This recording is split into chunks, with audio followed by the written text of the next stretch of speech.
Communication is a large part of your job as a leader. In fact, I'd say it's probably almost your entire job. How do you show up? What do you say? What's needed in any given situation? How much do you communicate? When do you communicate? All of those things are the things you need to learn to be adept as a leader. And the better you communicate, and the better you understand communication, the better leader you're going to be. It's just the way it is, right? Now, when you're communicating, there's a couple of different types of communication that you want to be paying attention to. One are communications, and the other are the non-business communications. The business communications, you know what those are. Those are agreements on work, the work product, the work quality, the work timing, when is it going to be done, how's it going to look, those kinds of things. Who's responsible for which pieces of the workload, who's going to get credit, the result that you're looking for. All of that are the business conversations. So we generally know how to do that. Sometimes we have to work to be more specific, to create very specific agreements, to have accountability. But at least there's a roadmap for there. The harder ones are the non-business communications. Those are the things that create and break relationships. If you step on someone's toes, that takes a penny out of the trust jar, right? If you step on somebody's toes and you actually acknowledge it and say something about it and apologize for it, that puts a penny back in the trust jar. So you're always trying to create more trust, more flow, more a deeper relationship with the people who you work with, who you work for, and who work for you.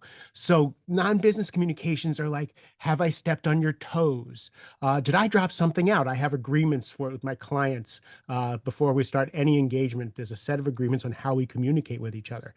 And I want them to let me know if I said I would do something and if I dropped it out. That's a non-business conversation because it creates resentment. It's like all the little chinks in the armor. Again, like I said, the pennies outside the trust jar. So have I dropped something out? Did I not do something you asked me to do? Did I hurt your feelings in a meeting? Did I step on your toes? Did I say something? Did I slight you? Did I take credit from you? Did I not praise you enough? Did I not give you credit in the meeting? It's all the touchy feely stuff that we think should be outside of business, which we think are superfluous to the business conversation.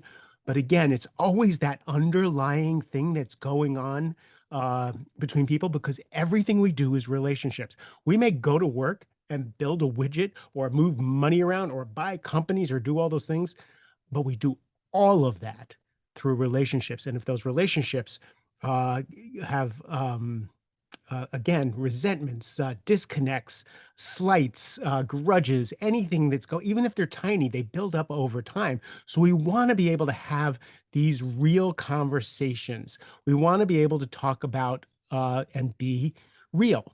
So the things to keep in mind is trust your gut, trust your spidey sense, right? If you feel like you walk out of a meeting and you feel like, oh my God, I stepped on Joe's toes in that meeting, or when Cheryl was talking, I just completely took over the conversation. If you have that feeling in your gut, you're probably right.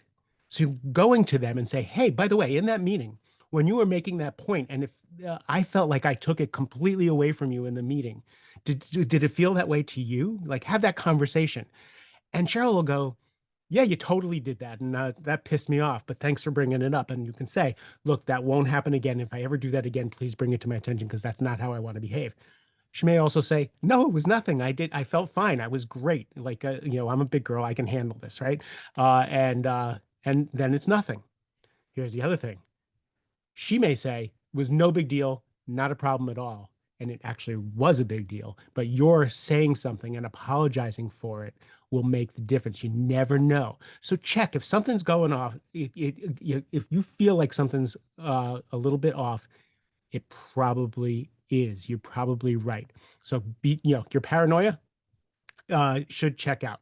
You know, let's say everybody in the office goes out on a golf outing. They go to Top Golf, they're going and drinking and everything, and you see pictures on Instagram, and you weren't invited.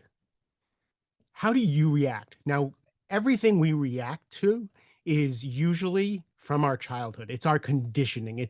How we reacted to the playground is how we react to things at work. It's just always. If you were the popular guy or gal, if you were the popular person, uh, and everybody went to Top Golf and they forgot you, you would probably just jump in your car and show up because you're invited to everything and that's what you're used to. Maybe if you were less popular or you feel like you were left out of things, like why didn't they invite me? Does everybody not like me at work? And now it's time to think about, how do you usually react? Do you sulk quietly? Do you feel resentful? Do you get angry with them? Do you make up rivalries? I know people who actually now, like, they make up rivalries where there weren't any rivalries. There was a slight, they decide a reason why it happened, and then their working relationship goes to shit, right?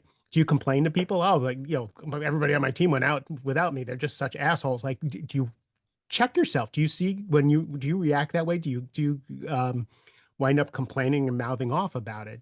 Uh, you know, and the question is, how do you get yourself out of that trigger? How do you get yourself out of that conditioned response? Take a deep breath, right? Do some of the work that I teach, some self-inquiry, what's really going on, what could have been going on. Maybe it was just an oversight, right? And then when you get yourself to that adult self, how do you want to handle that? Can you say to the person who organized it, hey, was it an oversight that I didn't go? Like I would like to be invited. That's very vulnerable, by the way. I would have liked to have invited. I'm an introvert. I'm one of those guys who wants to be invited to things, knowing that I'm not going to go. You can know I'm not going to go. I just want to be invited to know that I'm liked, right? So so think about that.